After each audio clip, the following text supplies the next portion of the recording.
November 15th, 1923. Inside the Reichsbank in Berlin, a 47-year-old government employee named Heinrich Brandt receives his weekly pay inside a briefcase. Not a small salary envelope, an entire briefcase. Inside it are 200 billion marks. Only 1 month earlier, the exact same job paid 400 million marks. The month before that, the salary was 40,000 marks. The work had not changed. The hours remained identical. Even the briefcase stayed the same. What had collapsed was the denominator itself. Its destruction had become so severe that Heinrich would spend his entire lunch break exchanging the contents of that briefcase for bread, potatoes, and coal before another surge in prices made those purchases impossible. 3 days later, Germany would launch a new currency called the Rentenmark. 1 unit of this new money would equal 1 trillion units of the old currency. The hyperinflation that erased the savings, wages, and fixed incomes of millions of Germans would end through a complete monetary reset so extensive that the previous currency would effectively disappear. What is rarely taught about the Weimar collapse is that hyperinflation was not simply a story about poor financial discipline. It was the unavoidable result of a structural trap. Germany was carrying obligations it could not satisfy through taxation or genuine budget reductions. Its political system was too unstable to impose the sacrifices necessary to solve the problem. Then, an external shock eliminated the final possibility of a controlled outcome. Modern Europe now faces a structurally similar situation. The currency at risk is not the mark. It is the euro.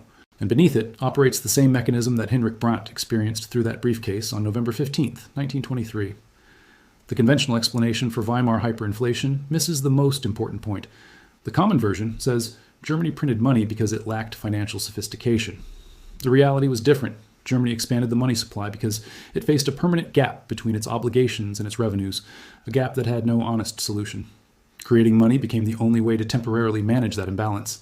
After the First World War, Germany emerged burdened by obligations its economy could not support.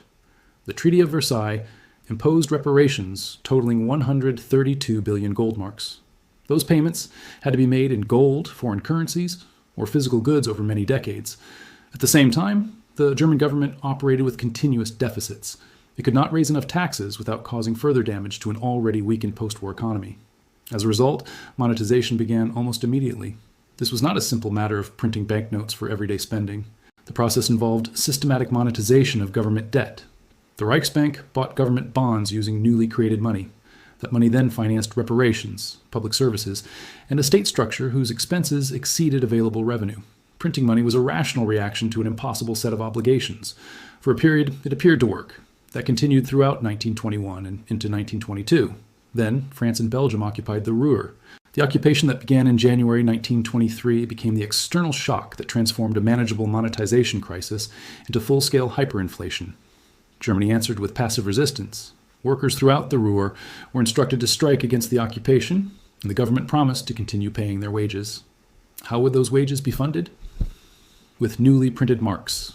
Industrial output, which had supported what remained of the economic foundation beneath the debt structure, suddenly stopped. Money creation accelerated even further to pay workers who were no longer producing anything. Then another force intensified the crisis. The velocity of money exploded. People rushed to exchange marks for real goods before prices climbed again. Every increase in prices created more urgency to spend immediately. Every act of conversion pushed velocity even higher, and every increase in velocity caused prices to rise even faster. The spiral eventually developed a force of its own. By that stage, increasing the output of the Reichsbank printing presses could no longer stop what had already been unleashed. On November 15th, 1923, the Rentenmark officially entered circulation. At the same time, the old marks lost their convertibility. 1 trillion marks were exchanged for a single unit of the new currency. Within a matter of weeks, hyperinflation came to an end. But the cost was enormous. The savings, pension funds, and fixed incomes accumulated by an entire generation had effectively been transferred away from the middle class and toward those holding state obligations. Now shift forward to Germany in 2025. The country finds itself inside a trap that mirrors the Weimar structure, but this time across the entire European scale, and with one major difference. Germany no longer directs its own monetary policy. That single change makes the modern comparison both more complicated and potentially more dangerous than the original version. Germany in 1923 controlled the Reichsbank. The decision to create money was made by German officials for German political purposes under German authority. The consequences remained largely inside Germany's borders. Germany in 2025 is the largest economy within the Eurozone. It is also the biggest contributor to the capital base of the European Central Bank. The ECB expanded its balance sheet from roughly $2 trillion in 2014 to more than $8 trillion by 2022. Germany's own central bank, the Bundesbank, has consistently represented the institutional argument for monetary restraint inside the ECB governing council. That position has repeatedly lost. The ECB continued purchasing sovereign debt, introducing emergency lending facilities, and holding interest rates below the levels the Bundesbank would have supported under its own mandate. As a result, Germany exists within a monetary framework that it does not directly manage. It has repeatedly opposed the expansionary policies adopted by that system. Yet it cannot leave without triggering the political and economic crisis that the architecture of the Eurozone was specifically built to prevent. This is the Weimar trap recreated through institutions. Germany itself cannot print money. However, the organization controlling its currency can expand the money supply at levels the Bundesbank would never have approved if Germany alone held the authority. This is the structural mechanism that makes the situation specifically Weimar-like rather than simply a broader European challenge. In Weimar Germany, obligations originated from Versailles. Those commitments were imposed externally and could neither be fully funded nor politically rejected without consequences larger than the system could withstand. The obligations existed, government revenue was inadequate, and the tool used to close the gap ultimately destroyed the currency. Germany in 2025 confronts a structurally similar set of outside pressures. The North Atlantic Treaty Organization commitment to spend 2% of GDP on defense now demands yearly increases of roughly $20 to $30 billion from a federal budget that for years treated defense as the easiest category to reduce. After February 2022, this transition is no longer optional.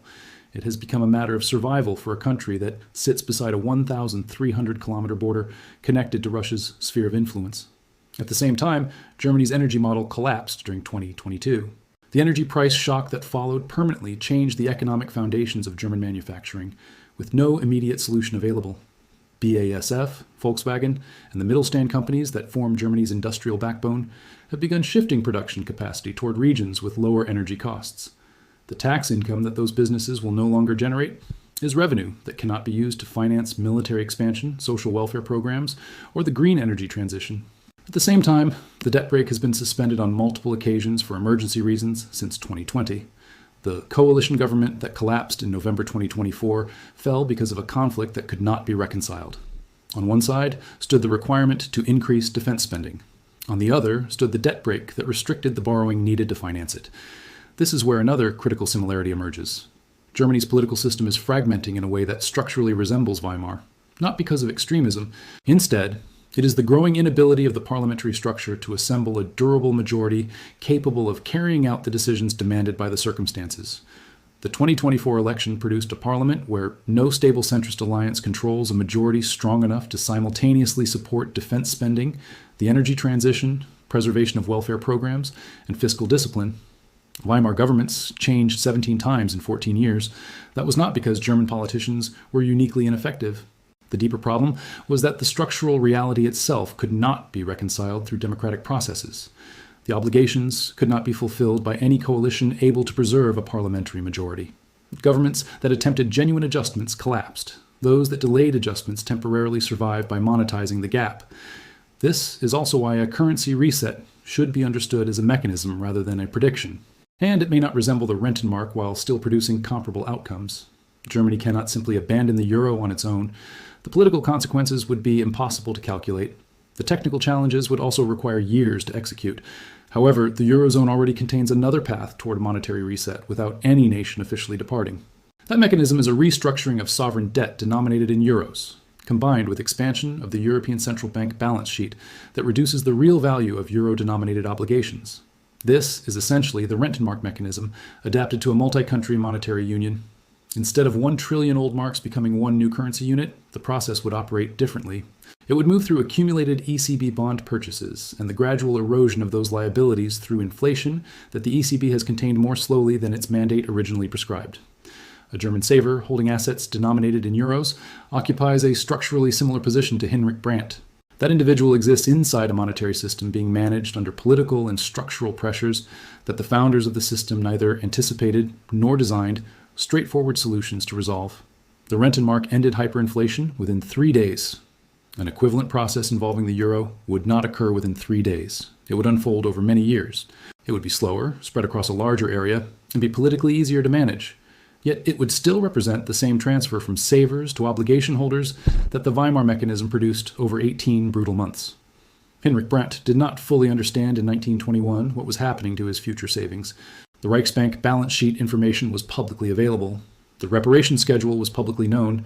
The arithmetic showing the gap between Germany's obligations and its revenues could be seen by anyone willing to examine it honestly. The people who protected their wealth during Weimar hyperinflation were not necessarily more intelligent than Hinrich. They simply recognized the mechanism earlier and acted before their options disappeared. Today, Germany's structural gap can also be seen in the arithmetic. The currency reset is not a dramatic event waiting somewhere in the future. It is a process already underway in the only form that modern institutional structures currently allow. The Rentenmark succeeded because it was supported by Germany's agricultural and industrial land. That asset base gave legitimacy and credibility to the new currency. The unresolved question now is different. What asset base could support a euro restructuring capable of delivering an equivalent reset? And would any asset base be large enough and credible enough to sustain that role across a 19-country monetary union? If this analysis made you think differently about the mechanism behind modern monetary systems, continue following the discussion and share your perspective on what could realistically support such a restructuring in the future.